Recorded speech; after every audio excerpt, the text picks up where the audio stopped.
Today we are looking at a £1,000 PC build. So this is going to be a PC build for £1,000 that you'll be able to build yourself with the parts that I'm recommending for you. Now if you're in the USA or looking at American dollars, this is probably going to be like sort of $1,200 I'd say, maybe $1,300 or so. It's sort of similar in terms of the parts that you're going to use. So let's crack on with that build, starting with the CPU. So the CPU of choice is an Intel 12400F.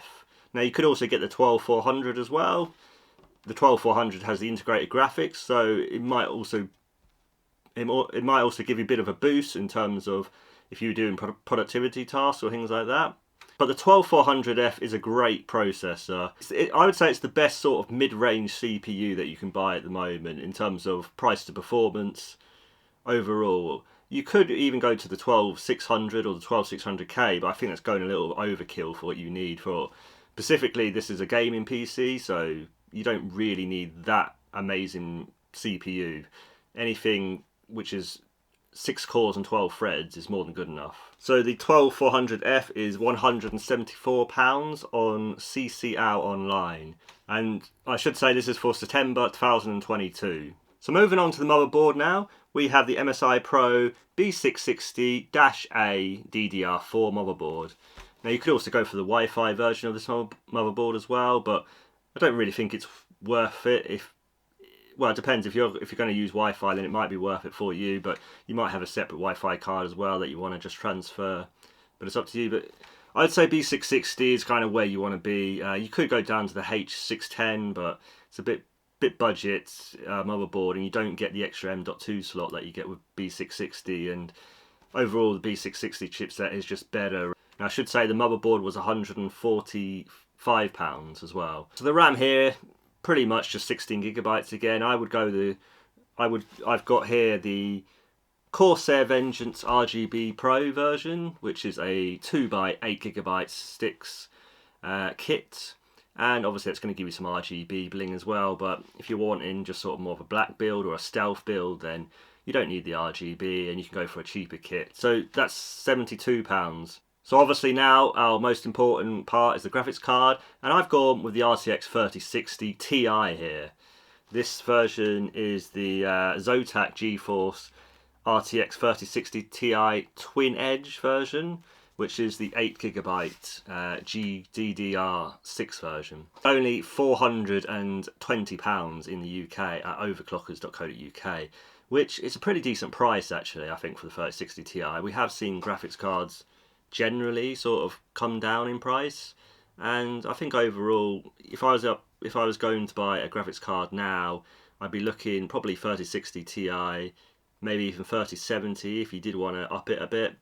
Or on the AMD side, I'd probably be looking at the RX 6700 XT or potentially even the 6700. But the 6700 is more around the RTX 3060 sort of standard, so I probably would be avoiding that.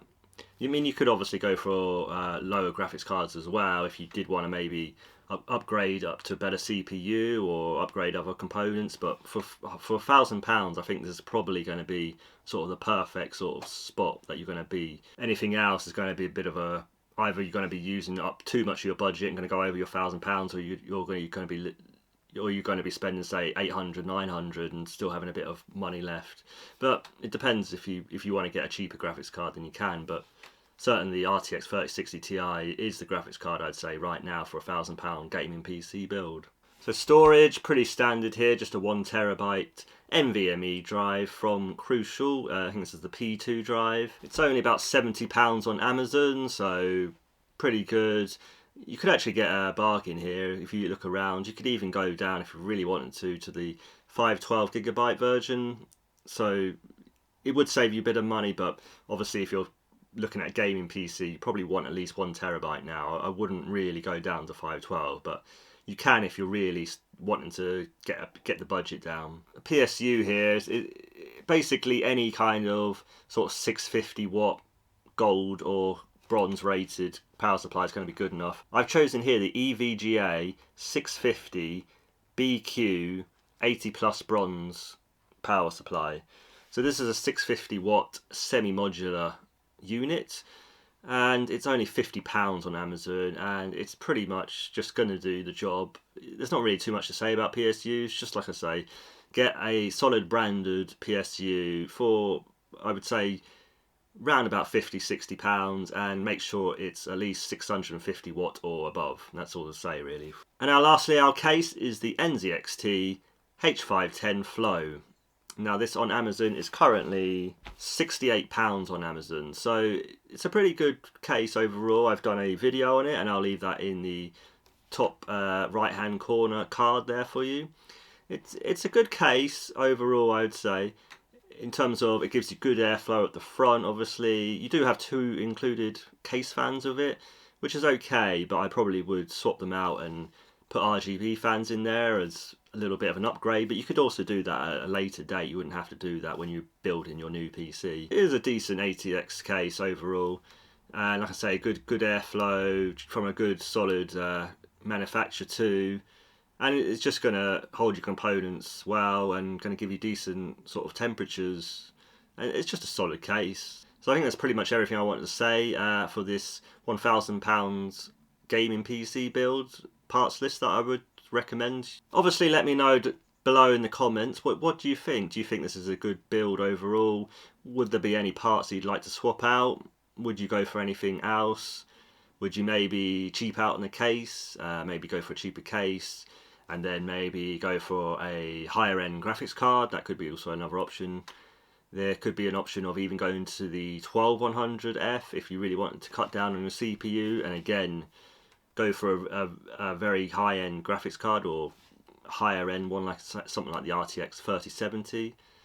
I think really, you know, with £1,000 build, I would certainly be spending at least £400 on the graphics card, if not getting towards 450 or even 500, because obviously your gaming performance is all in your graphics card really, certainly nowadays. The CPU just isn't really going to play too much of a part.